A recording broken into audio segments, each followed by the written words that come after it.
In his speech at Arlington today, President Obama spoke of the patriots who lie there in perfect military order. New management has done much to restore order at America's premier military cemetery 4 years after revelations of misplaced remains and misidentified graves.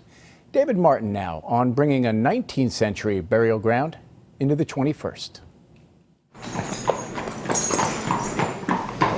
The day begins with the horses, washed down and shined up right down to their hooves and the brass on their harnesses. Theirs is sacred duty, part of a stately ritual of mourning and respect that dates back to the Civil War. For the families, nothing else in the world matters that day. 09 is going to be a little crowded over there. For the staff of Arlington National Cemetery, this is one of 20 burials that will take place in a 4-hour period. It's important that the funeral processions do not cross each other, that family feels like they're the only thing going on at that particular moment.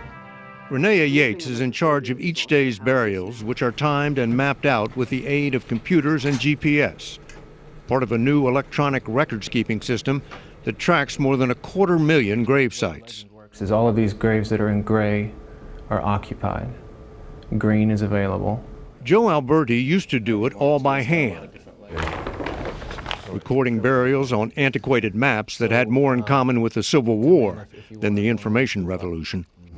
How many of these were there? 70.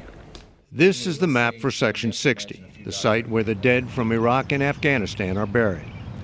The status of every gravesite denoted by an arcane system of dots and color shadings.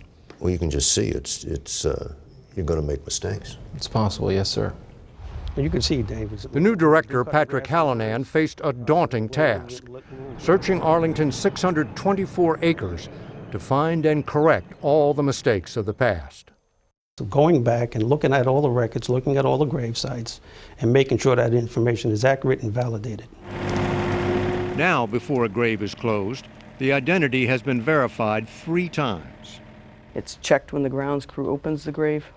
It's checked when the cemetery representative prepares for the service. And it's checked again by 2 individuals before we close the grave. Then pictures of the headstone and its location are posted on a website where the public can find them. You're confident that everybody is where they belong? I am extremely confident that everybody's where they belong. That would make Arlington, on its 150th anniversary, a cemetery worthy of the sacrifice of those who lie buried here. David Martin, CBS News, Arlington National Cemetery.